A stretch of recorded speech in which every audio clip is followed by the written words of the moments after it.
wonderful Sunday, and I hope that your weekend is going well. Today we are going to do another Sunday Bible reading.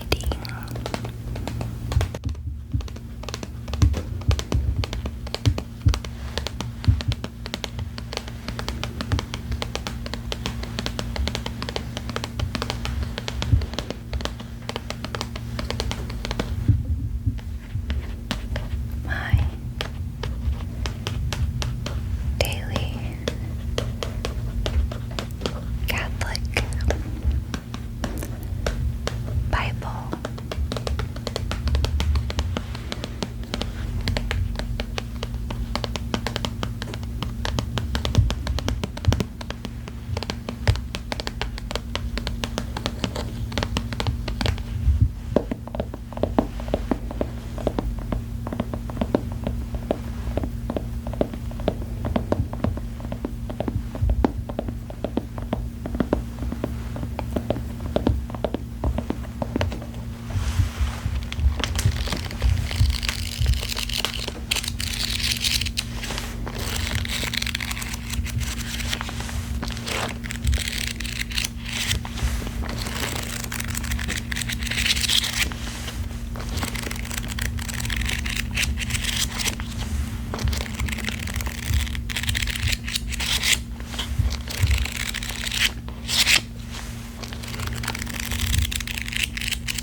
Disorder in society is the result of disorder in the family. Saint Angela Maris, the book of Exodus, chapters 15 to 16. Then Moses and the Israelites sang this song to the Lord. I will sing to the Lord, for he is gloriously triumphant. Horse and chariot he has cast into the sea. My strength and my refuge is the Lord, and he has become my Savior. This is my God, I praise him, the God of my Father, I extol him. The Lord is a warrior, Lord is his name. Pharaoh's chariots and army he hurled into the sea. The elite of his officers were drowned in the Red Sea. The floodwaters covering them, they sank into the depths like a stone. Your right hand, O Lord, magnificent in power. Your right hand, O Lord, shattered the enemy. In your great majesty, you overthrew your adversaries. You loosed your wrath to consume them like stubble. At the blast of your nostrils, the waters piled up, and flowing waters stood like a mound. The floodwaters foamed in the midst of the sea. The enemy boasted, I will pursue and overtake them. I will divide the spoils and have my fill of them. I will draw my sword, my hand will despoil them. When you blew with your breath, the sea covered them. Like lead they sank in the mighty waters. Who is like you among the gods, O Lord? Who is like you, magnificent among the holy ones? Awe-inspiring in deeds of renown, worker of wonders. When you stretched out your right hand, the earth swallowed them. In your love you led the people you redeemed. In your strength you guided them to your holy dwelling.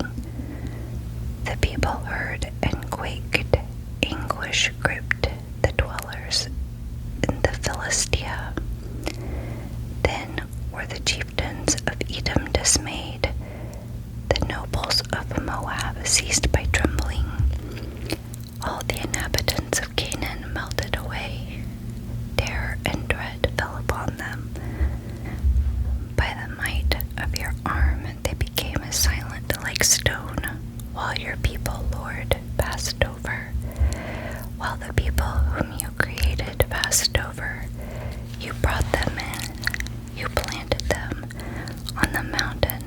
is your own, the place you made to the base of your throne, Lord. The sanctuary, Lord, your hands established. May the Lord reign forever and ever. When Pharaoh's horses and chariots and horsemen entered the sea, the Lord made the waters of the sea flow back upon them, though the Israelites walked on dry land through the midst of the sea. Then the prophet Miriam, Aaron's sister, took a tambourine in her hand, while all the women went out after her with tambourines dancing, and she responded to them, "Sing to the Lord, for he is gloriously triumphant. Horse and a chariot he has cast into the sea." At Marah and Elam, then Moses led Israel forward from the Red Sea, and they marched out to the wilderness of Shur. After traveling for 3 days through the wilderness without finding water, they arrived at Marah, where they could not drink its water because it was too bitter. Hence this place was called Marah. As the people grumbled against Moses, saying, "What are we to drink?" he cried out to the Lord, who pointed out to him a piece of wood. When he threw it into the water became fresh. It was here that God, in making statutes and ordinance for them, put them to the test. He said, "If you listen closely to the voice of the Lord your God, and do what is right in his eyes, if you heed his commandments and keep all his statutes, I will not afflict you with any of the diseases with which I afflicted the Egyptians, for I, the Lord, am your healer." Then they came to Elam, where there were 12 springs of water and 70 palm trees, and they camped there near the water. The wilderness of Sin. Having set out from Elam, the whole Israelite community came into the wilderness of Sin, which is between Elam and Sinai, on the 15th day of the 2nd month after their departure from the land of Egypt. Here in the wilderness, the whole Israelite community grumbled against Moses and Aaron. The Israelites said to them, "If we only had died at the Lord's hand in the land of Egypt, as we sat by our kettles of meat and ate our fill of bread. But you have led us into this wilderness to make this whole assembly die of famine." The quail and the manna. Then the Lord said to Moses, "I am going to rain down bread from heaven for you. Each day the people are to go out and gather their daily portion. Thus I will test them to see whether they follow my instructions or not. On the 6th day, however, when they prepare what they bring in, let it be twice as much as they gather on the other days." So Moses and Aaron told all the Israelites, "At evening you will know that it was the Lord who brought you out of the land of Egypt, and in the morning you will see the glory of the Lord when he hears your grumbling against him. But who are we that you should grumble against us?" And Moses said, "When the Lord gives you meat to eat in the evening, and in the morning your fill of bread, and he hears the grumbling you utter against him, who then are we? Your grumbling is not against us, but against the Lord."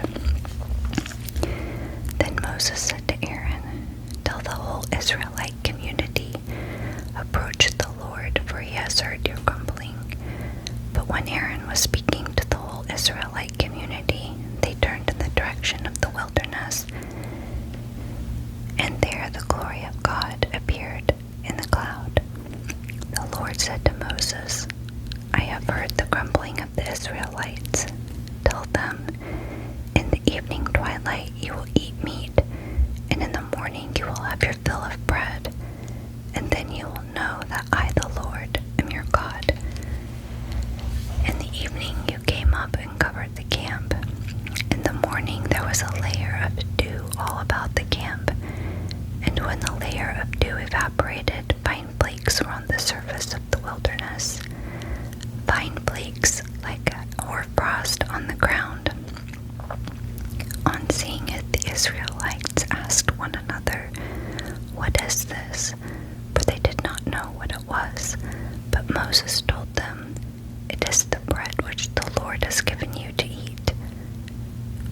regulations regarding the manna. Now this is what the Lord has commanded. Gather as much of it as each needs to eat, an omer for each person, for as many of you as there are, each of you providing for those in your own tent. The Israelites did so. Some gathered a large and some gathered a small amount. But when they measured it out by the omer, the one who had gathered a large amount did not have too much, and the one who gathered a small amount did not have too little. They gathered as much as each needed to eat. Moses said to them, "Let no one leave any of it over until morning." But they did not listen to Moses, and some kept part of it over until morning, and it became wormy and stank. Therefore Moses was angry with them. Morning after morning they gathered it as much as each needed to eat, but when the sun grew hot, it melted away. On the 6th day they gathered twice as much food, 2 omens for each person. When all the leaders of the community came and reported this to Moses, he told them, "That is what the Lord has prescribed. Tomorrow is a day of rest, a holy Sabbath of the Lord. Whatever you want to bake, bake. Whatever you want to boil, boil. But whatever is left, put away and keep until the morning." When they put it away until the morning, as Moses commanded, it did not stink, not were there worms in it. Moses then said, "Eat it today, for today is the Sabbath of the Lord. Today you will not find any in the field. 6 days you will gather it, but on the 7th day, the Sabbath, it will not be there." Still on the 7th day some of the people went out to gather it, but they did not find any. Then the Lord said to Moses, "How long will you refuse to keep my commandments and my instructions? Take note. The Lord has given you the Sabbath. That is why on the 6th day he gives you food for 2 days. Each of you stay where you are and let no one go out on the 7th day." After that, the people rested on the 7th day. The house of Israel named this food manna. It was like coriander seed, white, and it tasted like wafers made with honey. Moses said, "This is what the Lord has commanded. Keep a full omer of it for your future generations, so that they may see the food I gave you to eat in the wilderness when I brought you out of the land of Egypt." Moses told Aaron, "Take a jar and put a full omer of manna in it. Then place it before the Lord to keep it for your future generations." As the Lord had commanded Moses, Aaron placed it in front of the covenant to keep it. The Israelites ate the manna for 40 years until they came to settle lands. They ate the manna until they came to the borders of Canaan. An omer is 1/10 of an ephah. The book of Mark, chapter 10, verses 35 to 52. Ambition of James and John. Then James and John, the sons of Zebedee, came to him and said to him, "Teacher, we want you to do for us whatever we ask of you." He replied, "What do you wish me to do for you?" They answered, "Grant that in your glory we may sit, one at your right and the other at your left." Jesus said to them, "You do not know what you are asking. Can you drink the cup that I drink, or be baptized with the baptism with which I am baptized?" They said to him, "We can." Jesus said to them, "The cup that I drink, you will drink, and with the baptism with which I am baptized, you will be baptized. But to sit at my right or at my left is not mine to give, but it is for those for whom it has been prepared." When the 10 heard this, they became indignant at James and John. Jesus summoned them and said to them, "You know that those who are recognized as rulers over the Gentiles lord it over them, and their great ones make their authority over them felt. But it shall not be so among you. Rather, whoever wishes to be great among you will be your servant. Whoever wishes to be first among you will be the slave of all. For the Son of Man did not come to be served, but to serve and to give his life as ransom for many." The blind Bartimaeus. They came to Jericho, and as he was leaving Jericho with his disciples and a sizable crowd, Bartimaeus, a blind man, the son of Timaeus, sat by the roadside begging. On hearing that it was Jesus of Nazareth, they began to cry out and say, "Jesus, Son of David, have pity on me." And many rebuked him, telling him to be silent. But he kept calling out all the more, "Son of David, have pity on me." Jesus stopped and said, "Call him." So they called the blind man, saying to him, "Take courage, get up, he is calling you." He threw aside his cloak, sprang up, and came to Jesus. Jesus said to him in reply, "What do you want me to do for you?"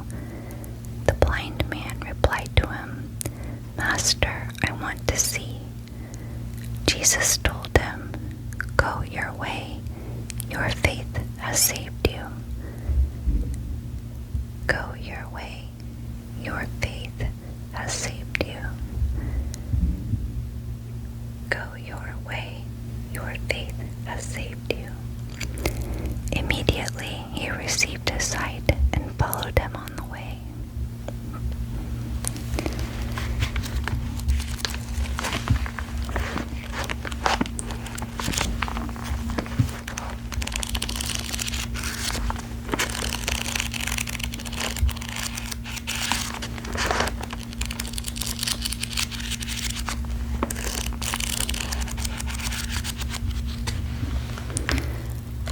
I hope that this reading brought you some peace today.